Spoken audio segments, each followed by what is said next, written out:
नमस्कार दोस्तों, मेरे YouTube चैनल पे आप सबका स्वागत है। तो माता रानी आप सबके जीवन में खूब सारी खुशियाँ लाए, जाते जाते भी आप सबके जीवन में जो भी दुख है वो दूर करते जाए, इसी कामना के साथ मैं वीडियो प्रारंभ करती हूँ।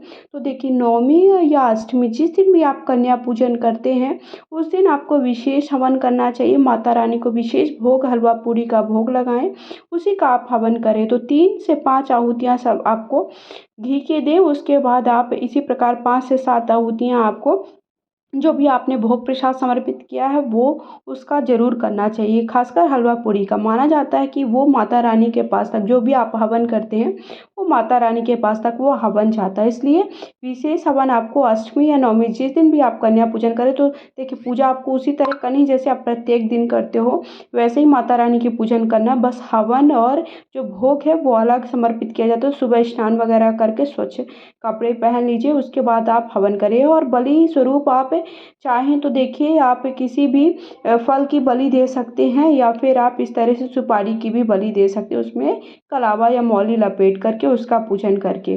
तो माना जाता है जो कि आपकी कामना है, अपनी कामना कहते हुए ये विशेष बलि माता रानी को अवश्य देनी चाहिए। आप अपने ऊपर है, देखिए आप क्या करना चाहते हो। तो देखिए, जैसे आप प्रत्येक दिन पूजन करते हैं ना, वैसे ही आपको क्या करना है, जो एक दिन पहले आपने सारी चीज़ें चढ़ाई थी, जो फूल माला वगैरह है वो सूख जाते हैं, तो हमें उन्हें क्या करना है, उठा लेना है। उसके बाद नए तरीके से फिर से उनको सबसे पहले माता रानी को शुद्ध जल के छींटे देने। अष्टमी के दिन या नवमी के दिन जिस दिन आप कन्या पूजन करने वाले उस दिन आप विशेष पूजा करें। इस तरह से हल्दी कुमकुम लगा दें जल के छींटे देने के बाद। उसके बाद अक्षत समर्पित कर दें, पुष्प समर्पित कर दें, हो सके तो माता रानी को लाल पुष्प समर्पित करें। उसके बाद आपको देखिए, व्रत का अगर आप अष्टमी नवमी जिस दिन भी आप कन्या पूजन करें, कन्या पूजन आप किसी भी दिन कर सकते हैं अपने सामर्थ्य के अनुसार। 3 5 7 जो भी आपको कन्या मिल जाए, 9 कन्या मिल जाए, 1 लंगूर, ऐसे आपको कन्या पूजन करा देना है। कन्याएं देखिए, छोटी बड़ी नहीं मानना चाहिए, बट मानते हैं ये, मैं ज़्यादा उसके बारे में नहीं कह सकती हूँ। बट कन्या क्या होती है, जब तक मासिक धर्म नहीं प्रारंभ होता तब तक वो कन्या ही मानी जाती है। पहले तो ऐसा ही होता था, बट अभी क्या होने लगा है, अभी आयु के हिसाब से अगर 2 घर में कन्याएं हैं तो बड़ी कन्या अगर 12 वर्ष से ऊपर हो गई है तो कन्या के लिए नहीं बुलाया जाता। बट ऐसा नहीं होता, कन्या का स्वरूप तब तक होता जब तक कि वो उनका विवाह नहीं होता और उनका खासकर मासिक धर्म प्रारंभ नहीं होता। मैं तो यही मानती हूँ, इसी प्रकार से मैं कन्या भोज कराती हूँ। बट आप लोग क्या मानते हैं, आप अपने हिसाब से देख लीजिए। देखिए, मैं इसके बारे में ज़्यादा कुछ नहीं कहना चाहूँगी, क्योंकि कई लोगों के जो वो होते हैं ना, विचार अलग अलग होते हैं, उनको मैं हस्तक्षेप नहीं कर सकती हूँ। तो आप अपने हिसाब से कन्या भोजन करा दें। जितनी आपकी आपको आयु की कन्या को बुलाना है तो आप 5 7 9 जितनी मिल जाती हैं, नहीं मिलती तो 1 कन्या और 1 लंगूर भी खिला सकते हैं। अपनी सामर्थ्य के अनुसार उन्हें दक्षिणा वगैरह दे दीजिए।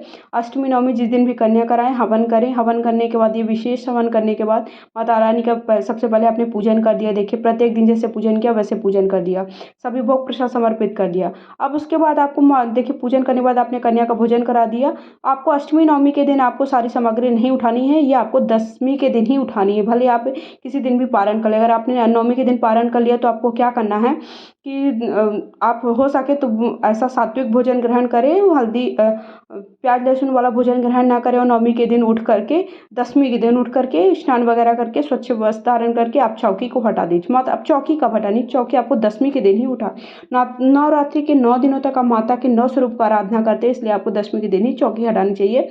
चाहे भले आप पारण किसी भी दिन कर लें, पारण आप नवमी के दिन करें, दसवीं के दिन करें, जिस दिन आप करते हैं।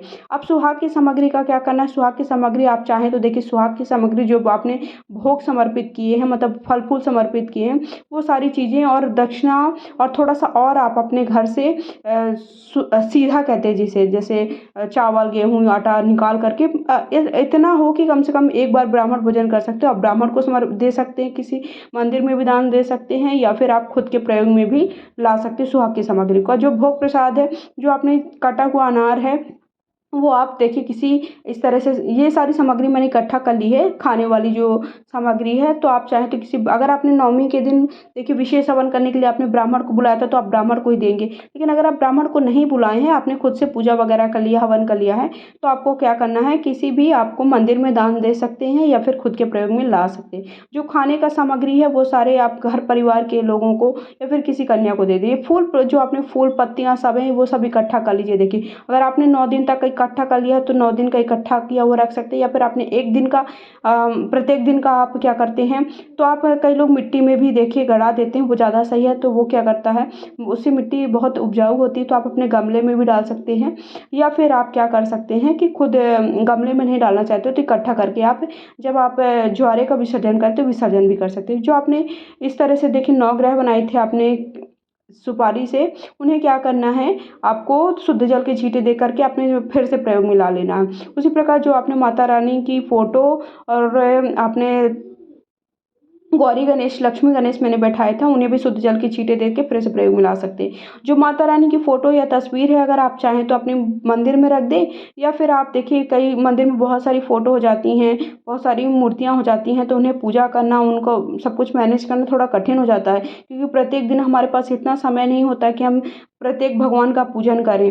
तो इस आप क्या कर सकते हैं, उन्हें आप लाल कपड़े में लपेट करके रख सकते हो कहीं अच्छी जगह पर, साफ सुथरी जगह में। फिर से आप जब आपका नवरात्रि आती है, या फिर कोई भी जो भी आपने जिनसे जुड़ी हुई फोटो या मूर्ति है, उन्हें आप क्या कर सकते हो, फिर से आप प्रयोग में ला सकते हो। चौकी हटा दीजिए इस तरह से, और आप कपड़ा फिर से धो करके प्रयोग में ला लीजिए।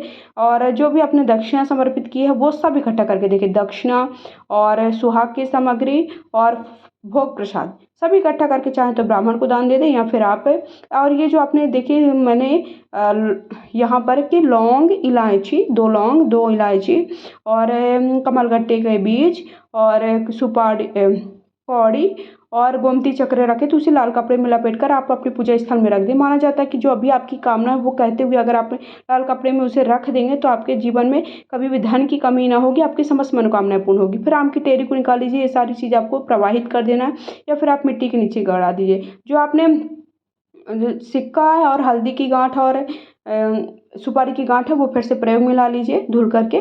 फिर उसके बाद माता रानी को सबसे पहले क्षमा याचना मांगे, और जो भी आपने पूजा में गलतियां हैं उसके लिए क्षमा याचना मांगने के बाद आप इन्हें लाल कपड़े में लपेट करके रख दीजिए, जैसे मैंने कि बताया आपको, या फिर आप पूजा स्थल में रख दीजिए, उनको चुनरी फिर से उड़ा दीजिए।